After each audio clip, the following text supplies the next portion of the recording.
sur le plateau d'Intégral Week-end, il est 19h pile. Merci de nous rejoindre en direct, vous en avez l'habitude, comme chaque samedi, on répond à toutes vos questions avec ce hashtag qui va s'inscrire en bas de votre écran, Intégral Week-end. Le tourisme, qui est évidemment au cœur de l'actualité ces derniers jours, le travail et votre santé, bien sûr. On y revient avec Yves Gaudin, pardonnez-moi, virologue au CNRS. Je reprends mon souffle parce que j'ai un peu couru avant. Excusez-moi. Virologue au CNRS à l'Institut de biologie intégrative de la cellule de l'Université Paris-Saclay. C'est pas facile pour mon souffle, ça. Sabrina Kemel, avocate spécialiste en droit du travail, et Linda Lenné, rédactrice en chef de l'Écho touristique. Merci d'être avec nous, toujours avec Loïc Signor. Ça va? J'ai couru pour venir, j'étais un peu en retard, je vous dis la vérité. Et du coup, j'ai perdu mon souffle. On a plein de questions à vous poser. Et je voudrais qu'on aborde peut-être... dans un premier temps, la question du tourisme avec vous, Linda Lenné, parce que on apprend aujourd'hui de l'Association internationale du transport aérien que plusieurs mesures sanitaires pourraient permettre de faire repartir l'activité qui est en grande difficulté. Les marchés domestiques rouvriraient au mois de juin, les vols continentaux à partir du mois de juillet, et puis les trajets entre plusieurs continents à partir du 4e trimestre, donc pas avant octobre. Est-ce que c'est, selon vous, le meilleur moyen de relancer l'activité ? Alors, c'est un des leviers pour lancer l'activité. Effectivement, il faut que les compagnies aériennes retrouvent leur liaison, retrouvent leurs clients. Donc, ça passera par une réouverture progressive des liaisons, d'abord sur le marché national, et puis après, si tout va bien, sur le marché européen, voire davantage. Mais avant ça, il faut que plusieurs questions soient réglées. Pour l'instant, comme vous le savez, les frontières restent fermées sur le marché français.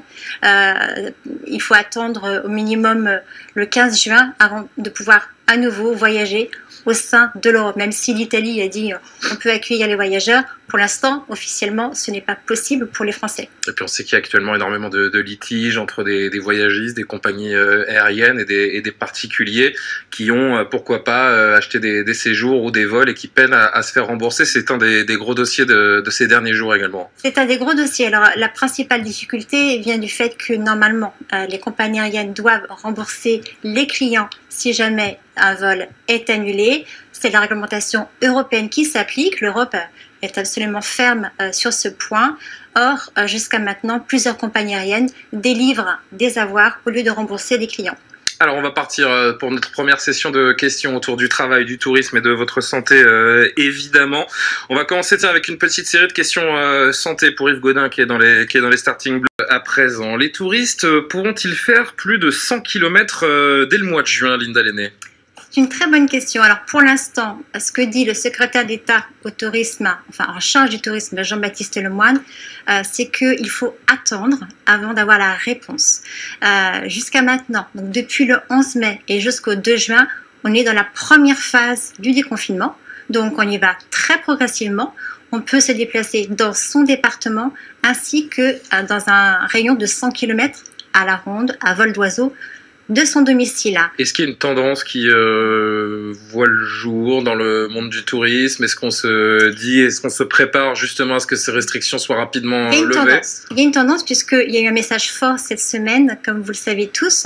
Le Premier ministre Édouard Philippe a dit aux Français, vous pouvez réserver vos vacances en France, en métropole et dans les dom-toms.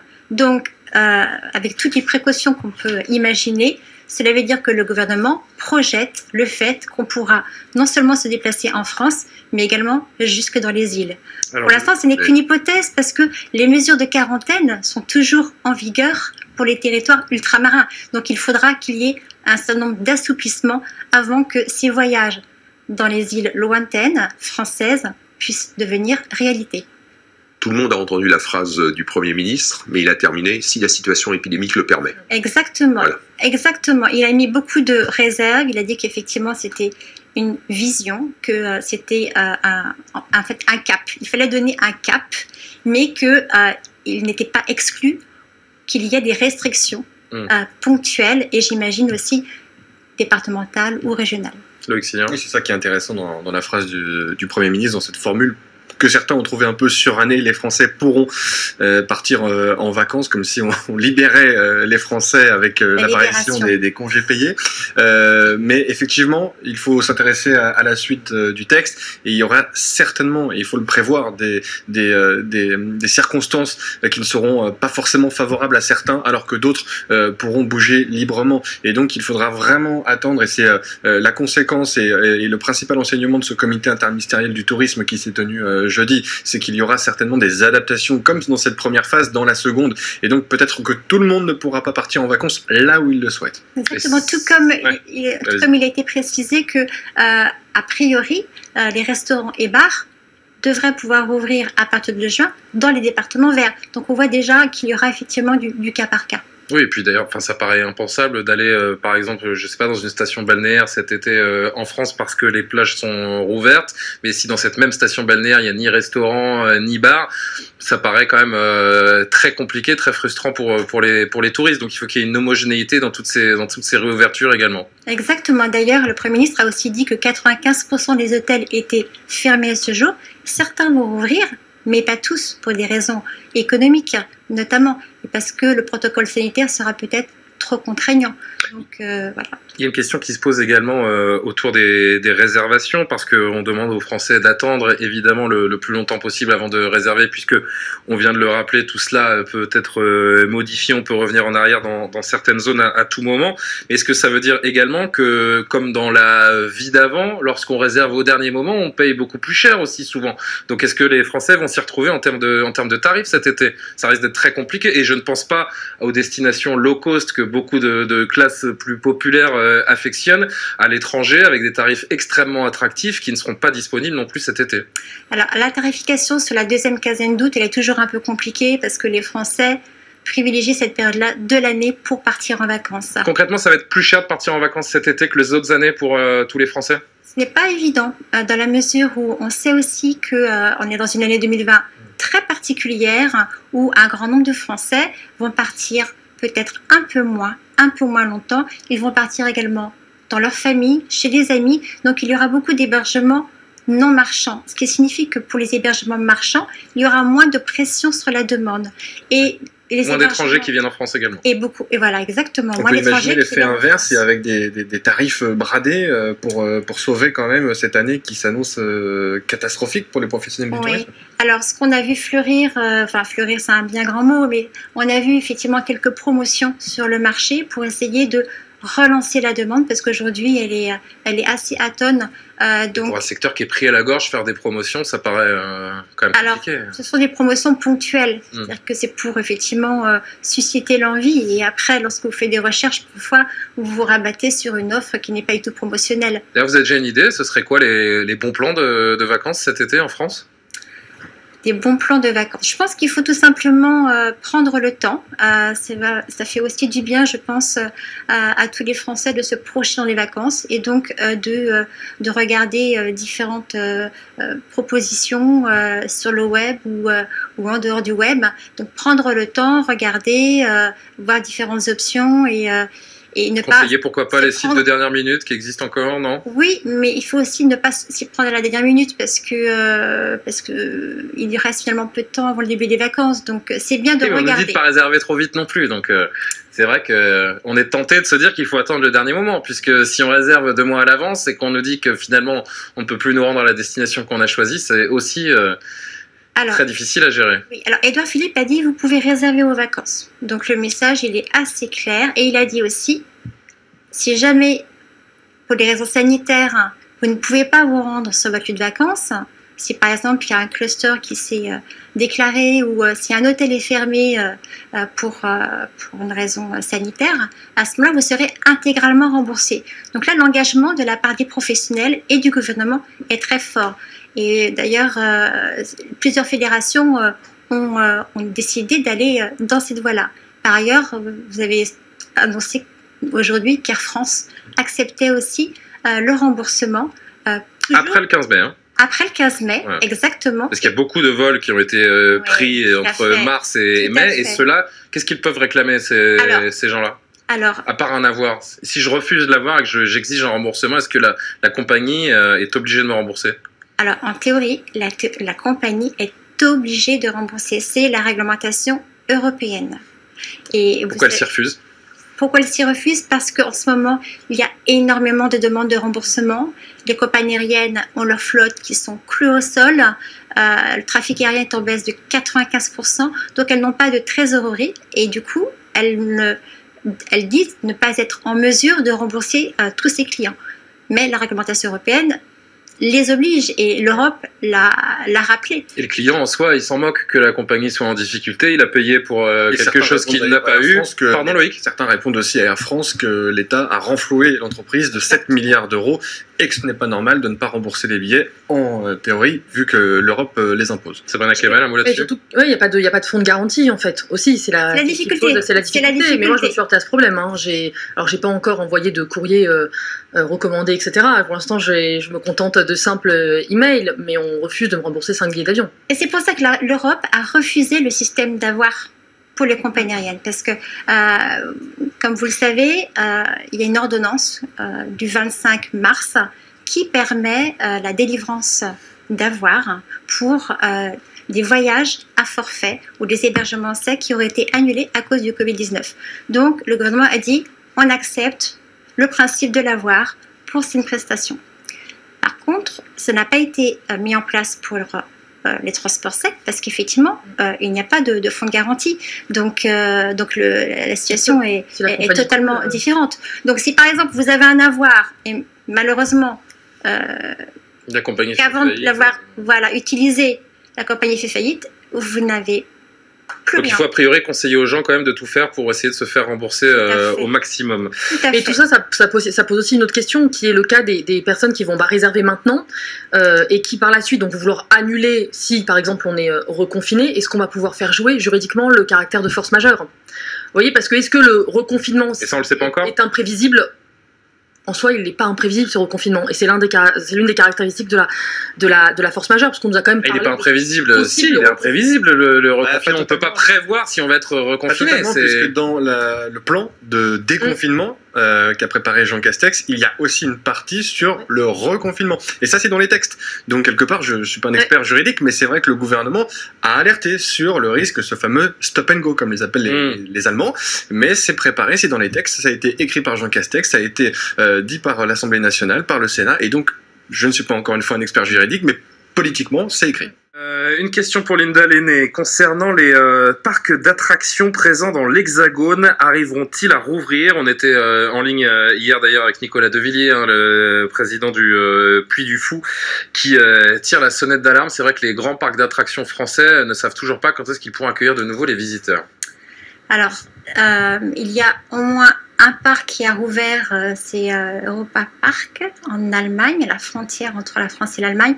Sinon, les autres parcs, pour l'instant, ils n'ont pas d'informations parce que encore aujourd'hui, la consigne, c'est d'éviter les grands rassemblements. Donc, je sais qu'ils réfléchissent à revoir totalement leur parcours. Le parcours à la fois du visiteur et le parcours du salarié pour envisager une réouverture dans des conditions différentes. La difficulté, c'est d'arriver finalement à un équilibre économique. C'est-à-dire que si on accueille 3 ou 4 fois moins de personnes, ils auront quand même beaucoup de personnel sur place, donc ce sera très compliqué. Et puis, il y a probablement des spectacles auxquels ils vont devoir renoncer. C'est prévu dans leur projet. Notamment le Puy du Fou. Hein. Ah, ça notamment le Puy du Fou, évidemment, parce que c'est très politique. Hein. Philippe Devilliers a échangé plusieurs fois avec le Premier ministre. Qui a créé le Puy du Fou. Philippe Devilliers qui a créé le Puy du Fou. Dirigé par l'un de ses fils, et qui a échangé avec le Premier ministre. Et en plus, il était franchement déçu, puisqu'il a eu accès à une note du Conseil interministériel sur le tourisme avant la conférence de presse d'Édouard Philippe qui faisait état d'une réouverture possible pour les parcs d'attractions, notamment le Puy du Fou. Et puis le lendemain, ça a été la douche froide. Et ça agite beaucoup en Vendée. Emmanuel Macron a dit à Philippe Devilliers « Je ne laisserai pas tomber le Puy du Fou ». Il y a eu un échange téléphonique entre le président de la République et Philippe Devilliers. Mais pour l'instant, parc Astérix, pour les citer, un Disneyland, Puy du Fou, ça reste fermé. Il reste fermé. Le Zoo de Beauval également qui est fermé, je crois. Qui rouvre. Ah, ça y C'est est. justement ce que dénonce Partiellement, le ouais. Puy du Fou. Parce que Beauval, c'est pas seulement un zoo, hein. Pour ceux qui ont eu la chance d'y aller, j'en fais partie. C'est pas un zoo traditionnel où on passe de grande cage en grande cage. C'est un vrai immense parc qui est évidemment au-delà de la présence des animaux, assez similaire à un parc d'attractions. Oui, mais c'est quand même... Il y a des spectacles, il y a même des gradins, il y a un amphithéâtre pour le spectacle des oiseaux, qui est magnifique au passage, mais il y a un amphithéâtre où les gens sont comme au Puy du Fou, assis les uns à côté des autres. Après, le zoo de Beauval rouvre partiellement. Et alors, pour revenir effectivement au parc d'attractions plus classiques comme Disney et autres, ça va aussi remettre en question leur plan de développement. Parc Astérix prévoit pour l'instant de retarder d'1 an son plan d'investissement. Est-ce que vous avez eu écho de la réouverture du Disneyland de Shanghai? Parce qu'on sait que le parc Disney en Chine a rouvert et que c'était une bonne jauge de test pour les grands parcs ailleurs dans le monde Oui. qui souhaitaient rouvrir. Est-ce qu'on sait comment ça se passe à Shanghai? Honnêtement, non. Je ne sais pas. Je sais qu'il y a eu une tentative de réouverture, effectivement, mais je ne sais pas du tout ce que ça a donné. On va passer à une autre question, là aussi importante. Est-ce que les groupes français liés au tourisme, on en parle toujours avec vous, Linda Lenné, est-ce que les groupes français liés au tourisme prévoient des licenciements? Alors, Malheureusement, oui, j'ai l'impression. oui, en fait, les groupes prévoient des licenciements. Pour l'instant, comme beaucoup d'entreprises, quel que soit le secteur, on peut dire que les entreprises sont un peu sous oxygène. C'est-à-dire qu'elles ont un dispositif massif d'aide, il y a le chômage partiel, il y a des reports d'échéance, il y a des annulations de charges. Donc pour l'instant, on ne voit pas les effets de cette crise sanitaire, mais cette semaine, le groupe TUI a déjà annoncé qu'il allait licencier plus de 10% de ses salariés dans le monde. Et c'est le plus grand voyagiste au monde. Donc oui, il y aura des licenciements, mais qu'on verra sans doute davantage. Les différentes aides jusqu'à la fin de l'année ne suffiront pas aux différents groupes de tourisme français pour tenter de conserver un maximum de salariés. Le groupe TUI est un bon exemple à regarder parce que finalement, il a pu, entre guillemets, bénéficier de la faillite l'an passé de son grand concurrent Thomas Cook. Donc il a pu finalement récupérer des parts de marché et malgré ça, pour lui, ce n'est pas suffisant. Il est obligé de licencier plus de 10% de sa masse salariale. Donc les aides ne suffiront pas parce que le tourisme ne va pas redémarrer de sitôt. L'OMT a parlé d'une baisse de 60 à 80%. Merci. Non, bonne précision, Julien. Les gens qui nous regardent. Voilà, l'Organisation mondiale du tourisme a prévu une baisse de 60 à 80% des arrivées internationales et beaucoup voient la reprise en 2022 ou 2023. C'est le cas de l'Association du transport aérien international, IATA, que vous citiez un peu plus tôt. Sabrina Kamal, vous vouliez aller plus loin sur ce sujet? Oui, mais je rejoins à ce que dit Linda Lenné. Il va y avoir des plans des réorganisations, des plans de licenciement, pas que dans le secteur du tourisme. On peut imaginer un ordre d'échelle des gens qui travaillent dans une échelle des gens qui travaillent dans ce secteur et qui pourraient perdre leur emploi? Dans le secteur du tourisme? Ouais.